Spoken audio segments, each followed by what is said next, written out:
Kali ini kita akan merangkum alur cerita film berjudul Cleaner yang rilis tahun 2025, menceritakan tentang wanita yang berhasil menyelamatkan penyanderaan di sebuah gedung Agnian Energi. Bagaimana ketegangannya? Yuk langsung saja kita simak alur ceritanya.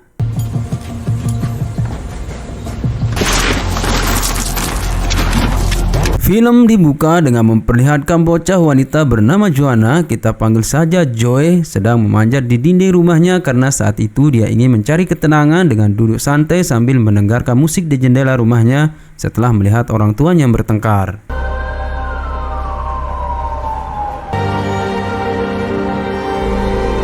20 tahun kemudian kita melihat Joy yang sudah dewasa dan hari itu dia telat bangun tidur karenanya dia harus melakukan aktivitas paginya dengan terburu-buru. Mulai dari sarapan hingga menggosok gigi sebelum kemudian berangkat kerja.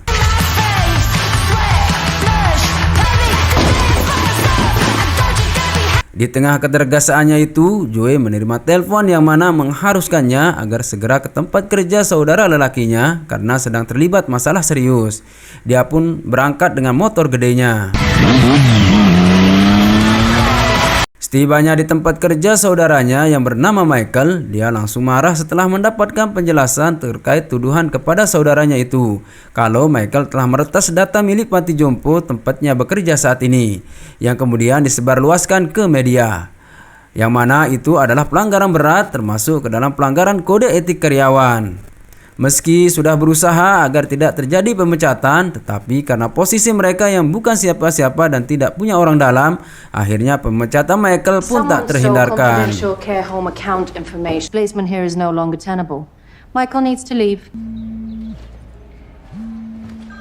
Belum selesai kekesalannya terhadap kejadian yang menimpa Michael, atasannya bernama Derek menelpon Joy di mana isi percakapannya Joy berada dalam ancaman pemecatan jika hari itu terlambat masuk kerja. Maka dengan waktu yang tersisa yang tinggal beberapa menit lagi, Joy lalu mengajak Michael ke tempat kerjanya dengan terburu-buru. Tetapi sepertinya hari itu bagi Joy adalah hari penuh rintangan dan ujian karena dalam situasi mengejar waktu malah mogenya tiba-tiba mogok sehingga harus berlari untuk mengejar sebuah bis.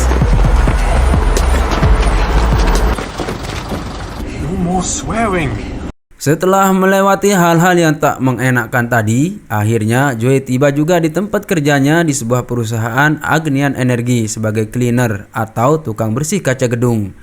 Joy lalu menitipkan Michael ke salah satu satpam di sana bernama Big Ron untuk menjaganya selama Joy bekerja. Dan di sini barulah kita tahu kalau Michael ini ternyata mengidap autis yang tidak menyukai keramaian.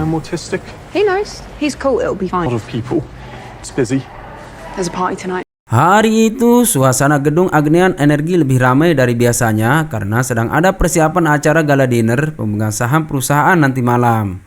Joy lalu meninggalkan Michael di lobi gedung sementara dia sendiri segera berlari agar cepat-cepat sampai di lokasi kerjanya.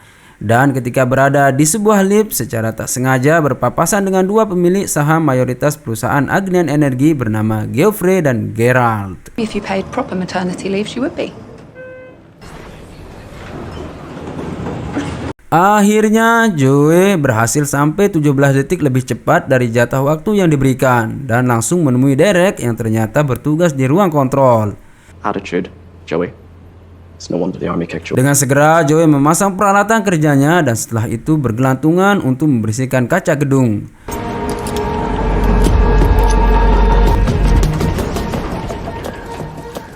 Tak lama kemudian fokusnya teralihkan oleh salah satu rekan kerjanya bernama Noah yang menghampirinya. Di momen itu Joy menceritakan apa yang dialaminya hari itu termasuk tentang pemecatan yang dialami Michael. They kicked Michael out of his care home. Oh man, what? Yeah, because that will get fired.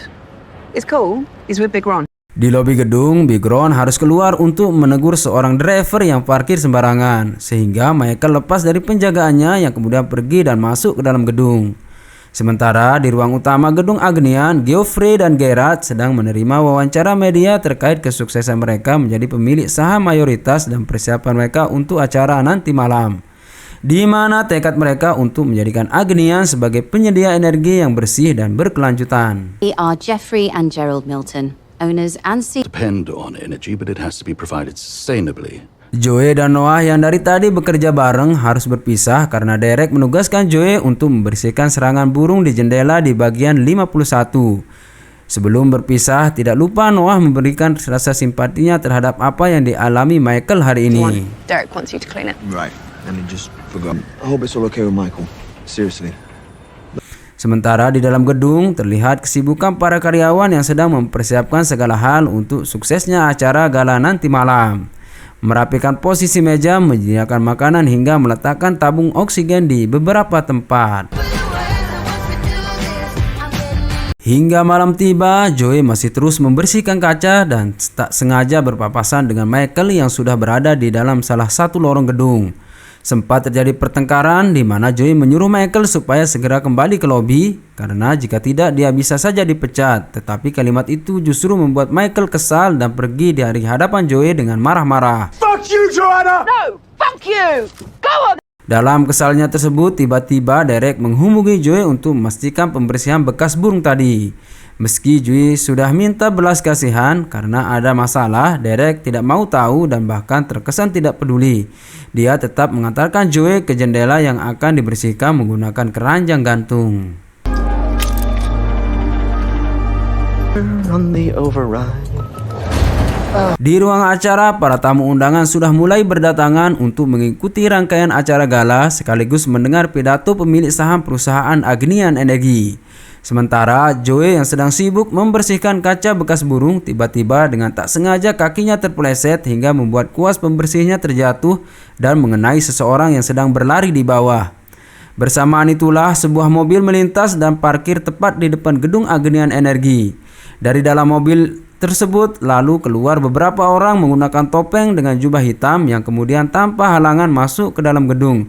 Mungkin dikira bagian dari para tamu undangan. Yes. Ladies and gentlemen, you're very kind. Setelah selesai membersihkan kaca, Joey meminta Derek untuk membawanya naik. Maka Derek pun menarik tuas untuk membawa Joey naik. Namun tiba-tiba dua orang bertopeng mendobrak masuk ke ruangan Derek dan menembak mati semua orang yang ada di sana. Setelah itu, salah satu dari mereka menarik mayat Derek dari kursi dan tanpa sengaja tangan Derek mengenai tuas sehingga membuat keranjang yang membawa Joey naik kembali turun. Hal itu membuat Joey mengira jika Derek sedang mencandainya. Setelah menguasai ruangan itu, salah satu dari orang bertopeng bernama Z lalu mengakses semua data Agnian Energy termasuk mengendalikan CCTV.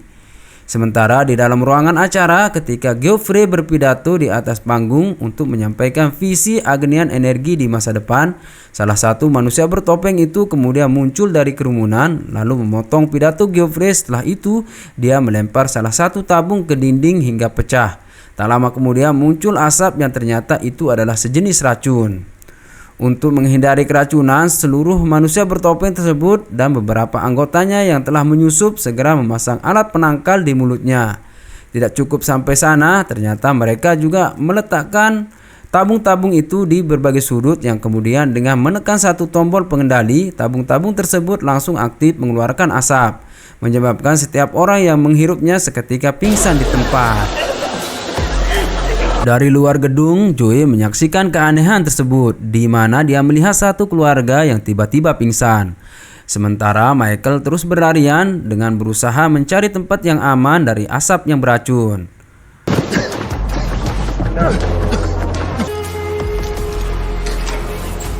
Orang bertopeng itu lalu memilih beberapa orang yang merupakan para petinggi Agnian Energy yang secara sengaja mereka memberikan alat bantu.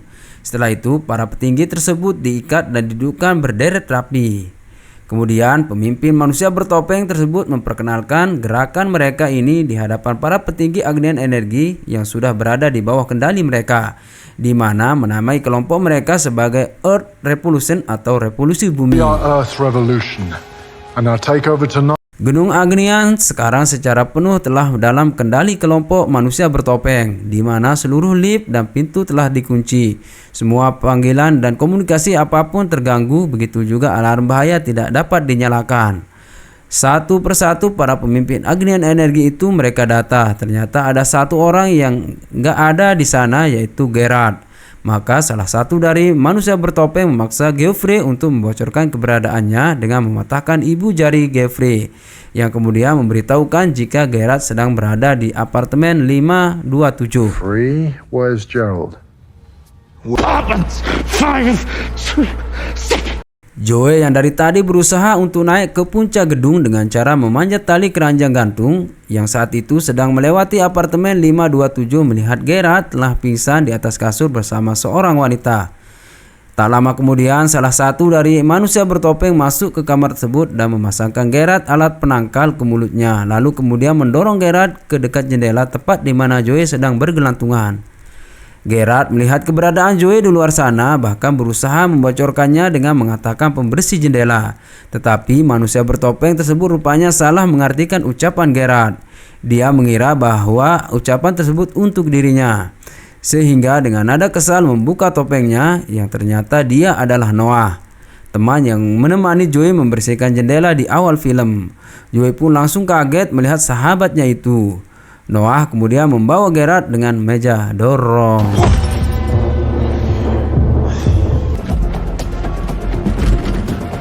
Joey yang terlihat mulai ketakutan berusaha mencari pertolongan dengan berteriak sekeras mungkin. Tetapi hal itu tentu sia-sia karena tidak ada seorang pun yang akan bisa mendengarkan suaranya dari bawah. Dia lalu menautkan sebuah tali di keranjang gantung dan mulai turun perlahan.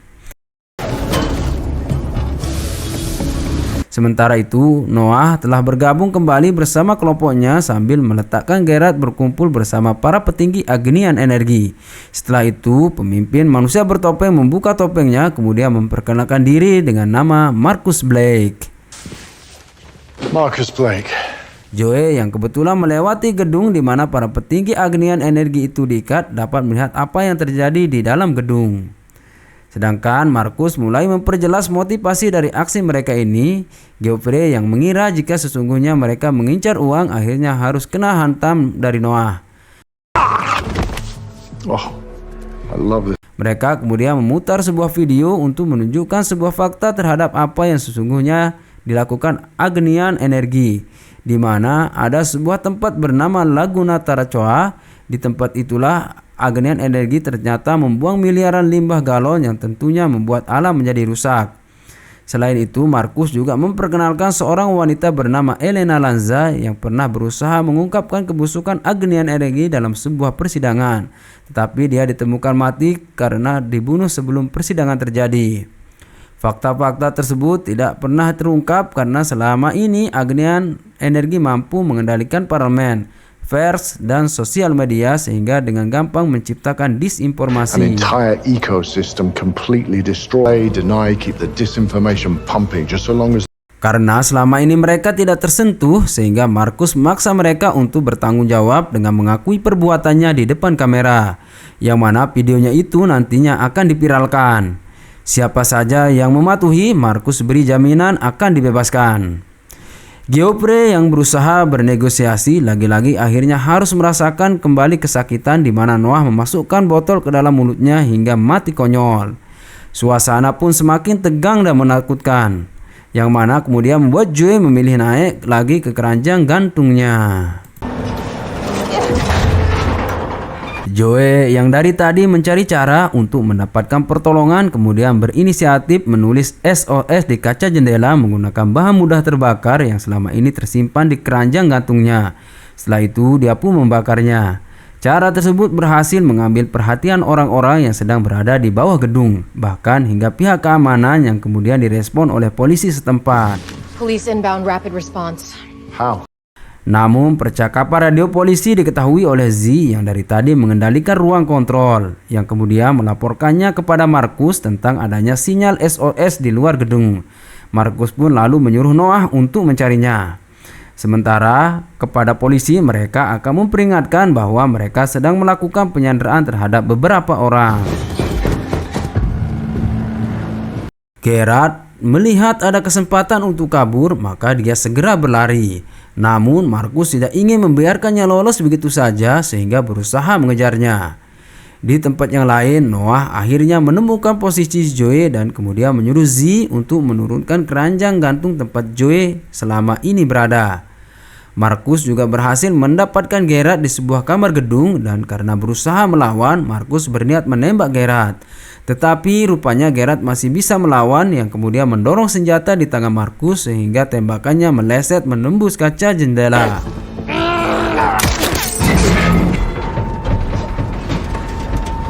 Di tengah perkelahian itu, Noah tiba-tiba hadir, tapi bukannya membantu Markus, namun malah melawan Markus. Noah sepertinya sudah tidak ingin lagi diatur sehingga tanpa ragu menembak Markus. Noah mulai menekan beberapa loyalis Markus dan yang tidak mau patuh padanya tanpa ragu dihabisinya. True believers only. Setelah membunuh Markus, Noah pun melemparnya keluar jendela, namun rupanya mayat Markus tersangkut pada keranjang gantung di mana Joey berada.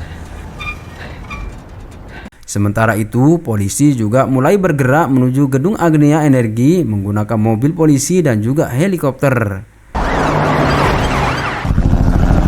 Mungkin untuk berjaga-jaga, Joey mengambil senjata Markus yang terjatuh. Bersamaan dengan itu, dia dikagetkan oleh Michael yang mengetuk jendela setelah berusaha bersembunyi sejak tadi.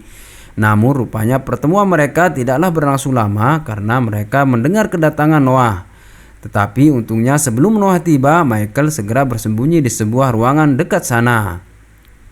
Sementara itu, Z mengupdate situasi kalau mereka hampir kehabisan waktu karena polisi terlalu cepat tiba. Yang mana seorang menteri energi baru saja mulai speak up di live streaming mereka untuk mengakui segala kebusukannya yang sudah bertahun-tahun menerima suap dari perusahaan Agnian yang jumlahnya sangat gede. Noah selanjutnya memberi ancaman kepada Joey sambil memerintahkan kepada semua anggotanya untuk mencari keberadaan Michael yang mana Noah sangat yakin kalau Michael bersembunyi di sekitar gedung tersebut. Tak cukup sampai di situ, mengetahui polisi yang baru tiba mengepung gedung, Noah selanjutnya menjebak Joey di mana Noah menghubungi 999 yang merupakan kontak darurat kepolisian dan melaporkan bahwa sedang terjadi penembakan oleh seorang wanita di luar gedung. Setelah itu, Noah menyuruh Joey untuk menembak ke bawah gedung di mana orang-orang sedang berkumpul sehingga menimbulkan ketakutan. Bila tidak melakukannya, maka Noah mengancam akan membunuh salah satu karyawan yang kebetulan sedang pingsan di dekatnya. Setelah Joey melakukannya, tak lama sebuah helikopter pun datang bersiap untuk menembak Joey. Noah lalu pergi meninggalkannya.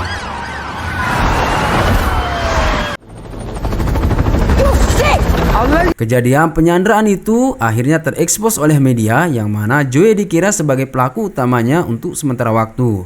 Ketika perhatian semua orang tertuju pada Joey, itu artinya para komplotan tersebut cukup banyak waktu untuk melanjutkan rencananya.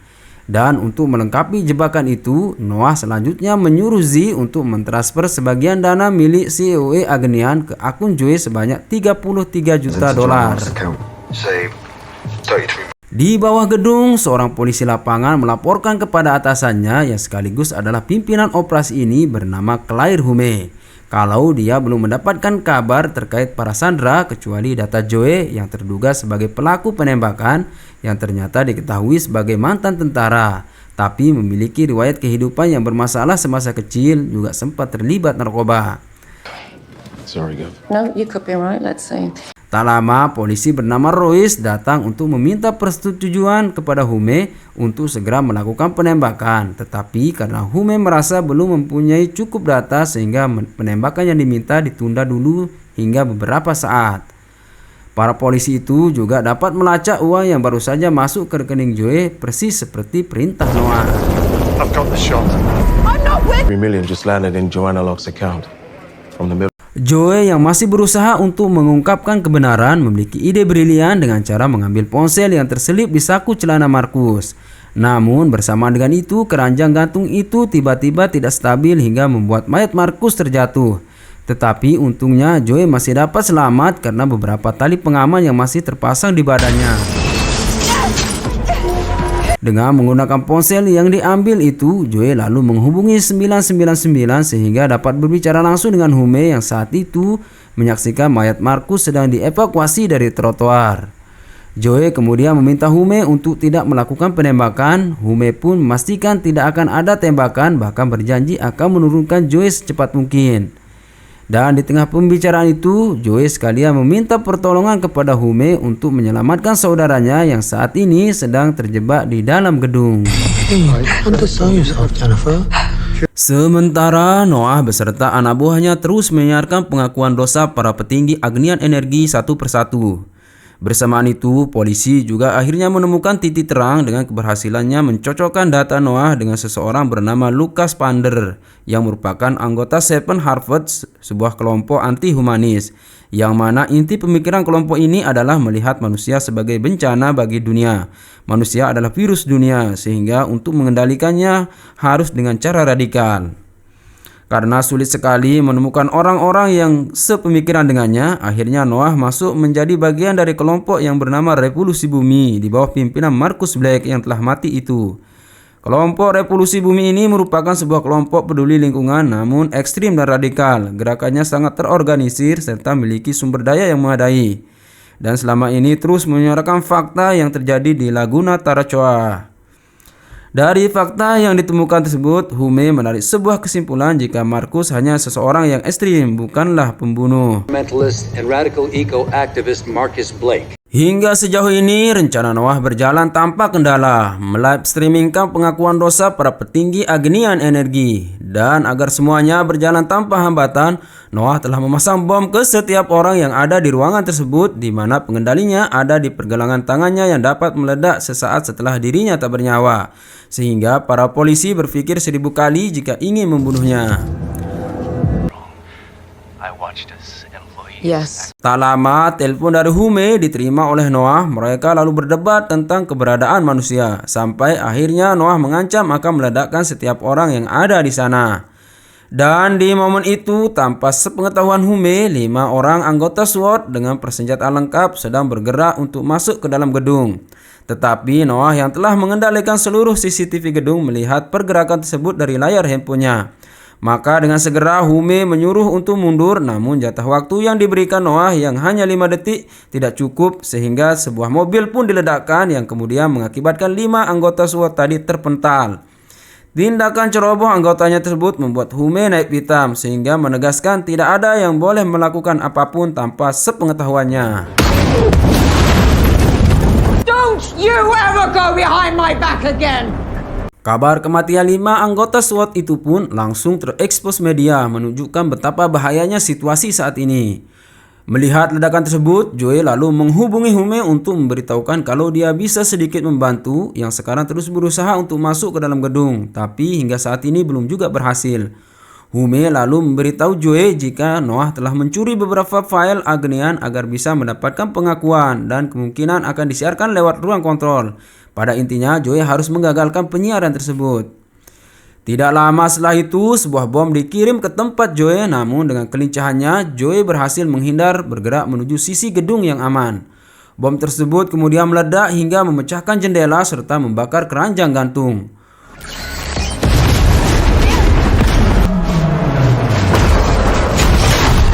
Hume lalu memberikan konfirmasi ke Noah kalau Joe telah mati. Akan tetapi Noah bukanlah orang yang mudah percaya sehingga dia harus memeriksanya. Sementara Joe yang berusaha untuk masuk meminta bantuan Hume untuk menyuruh penembak jitu membolongi jendela dengan beberapa tembakan. Karena situasi semakin tidak karuan, Noah memutuskan untuk membagi timnya di mana beberapa orang dia suruh untuk pergi memastikan kematian Joe. Sedangkan dia sendiri tetap berada di ruangan Sandra sambil memaksa Gerard untuk mengakui perbuatannya. The truth. Enough, well. We're making history. Berita tentang penyanderaan ini terus diberitakan hingga status peristiwa ini bukan lagi ekstremisme tetapi telah naik menjadi terorisme. Joe terus memukul kaca jendela yang telah retak agar ada jalan masuk ke dalam gedung. Setelah begitu lama berusaha tanpa disangka, Michael tiba-tiba hadir di sana untuk membantunya hingga kaca tersebut berhasil mereka pecahkan. Dalam situasi tegang seperti itu, mereka sangat bahagia masih ditakdirkan bertemu. Mereka pun langsung berpelukan. Namun mereka masih punya pekerjaan yang harus diselesaikan. Hume kemudian menyuruh mereka supaya segera bergerak karena beberapa anak buah Noah sedang mengejarnya. Maka mereka pun segera berlari menaiki tangga. Di tengah pelariannya tersebut, Joey meminta Michael untuk meretas lalu mencuri beberapa file yang sedang diincar oleh Noah. Noah's after some files. I need you to hack them. Mereka terus berlari hingga menemukan tempat untuk bersembunyi di ruangan yang banyak pipa-pipa gas. Lalu dengan sebuah trik sederhana, Joey memancing perhatian salah satu dari mereka dengan berlari ke salah satu ruangan dan bersembunyi di sana. Ketika komplotan itu membuka pintu, Joey langsung menyerangnya, maka terjadilah baku pukul. Akan tetapi Joey masih cukup perkasa dengan berhasil menembak musuh-musuhnya.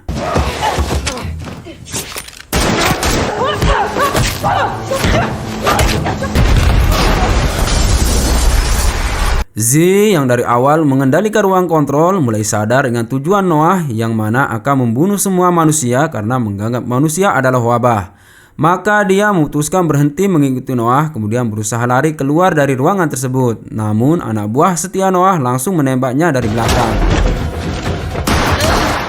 Di saat itulah Joey dan Michael juga tiba di sana lalu menembak anak buah Noah. Setelah itu mereka masuk ke ruangan kontrol dan Michael kemudian meretas jaringan sehingga berhasil mematikan siaran live streaming yang sedang dilakukan Noah. Sebelum pergi dari tempat tersebut, tak lupa Michael mengambil drive yang akan menjadi barang bukti.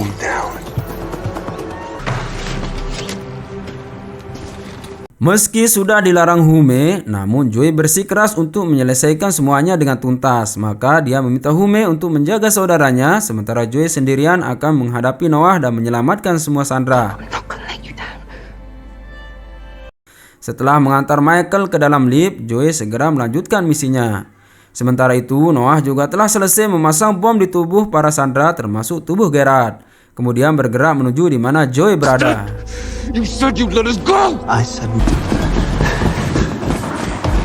Di bawah gedung, polisi juga sekarang tanpa hambatan langsung masuk ke dalam gedung untuk menyelamatkan sandera. Sembari Hume terus mengingatkan anggotanya agar jangan membunuh Noah karena kalau denyut nadinya berhenti maka alat yang dipasang di pergelangan tangannya akan bekerja sehingga meledakkan semuanya. Sementara Joey yang berhasil memancing Noah dan anak buahnya keluar mulai menyerang mereka dengan trik serangan dadakan. Bersamaan dengan itu, pasukan polisi juga telah tiba di tempat para sandera dan langsung menembak mati semua anak buah Noah yang sedang patroli. Setelah membunuh satu anak buah Noah, Joey kembali bermanuver lalu dengan serangan dadakan berhasil menggorok musuh tersebut hingga tersisa hanya Noah. Para polisi terlihat menyerah untuk melumpuhkan perangkat bom yang terpasang pada tubuh sandera karena saking banyaknya, di mana bila satu gagal dilunakkan maka tentu akan menimbulkan ledakan. Akhirnya Joey dan Noah saling berhadapan dan dengan ancaman alat yang ada di pergelangan tangannya tersebut, Noah dengan perkasa meminta Joey untuk menembaknya sambil bersiap menyerang Joey. Maka perkelahian di antara mereka tak terhindarkan. Kerasnya tenaga Noah berhasil menumbangkan Joey. Saat Joey tak berdaya seperti itu, Noah mengancamnya dengan senjata sambil mencari drive yang diambil dari ruang kontrol ke setiap saku Joey. Tentu drive yang dicarinya itu tidak akan pernah ketemu karena yang membawanya saat ini adalah Michael. Karena tidak mendapatkan drive-nya, Noah berniat menembak dirinya, namun Joey dengan gerakan lincah melakukan serangan. Kemudian Joey mengambil sebatang pipa untuk menghantam Noah. Lalu setelah itu mendorong Noah ke sebuah tabung hingga dia sangat kewalahan. Di momen Noah tak berdaya itu, Joey berhasil merampas alat pengendali itu dari lengan Noah tanpa Noah sadari. Lalu kembali menyerangnya hingga mendekati tebing bangunan. Di dekat tebing itu, Joey menendang kaki Noah yang membuatnya tidak seimbang lalu jatuh, namun masih dapat menahan diri pada sebuah tali. Di saat-saat terakhir itu, Noah masih mengira dirinya akan menang, tetapi wajahnya mendadak berubah kesal setelah Joey memperlihatkan alat pengendali itu ada di lengannya. Akhirnya Joey tanpa ragu menendang Noah hingga terjatuh dari bangunan. Akhirnya para polisi pun tiba kemudian mengamankan area lalu membawa semua sandera menuruni gedung. Right, there'll be more debriefs. Go get some. Setelah bocornya skandal tersebut, pemerintah mulai meninjau ulang kebijakan yang diambil untuk menangani perubahan iklim. Film diakhiri dengan Joey dan Michael yang tengah duduk di dekat pantai menikmati cahaya matahari yang keemasan. Terima kasih sudah menonton. Pesan yang dapat kita ambil, menjadi manusia nakal boleh, tapi harus tetap berguna ya. Sampai jumpa bro.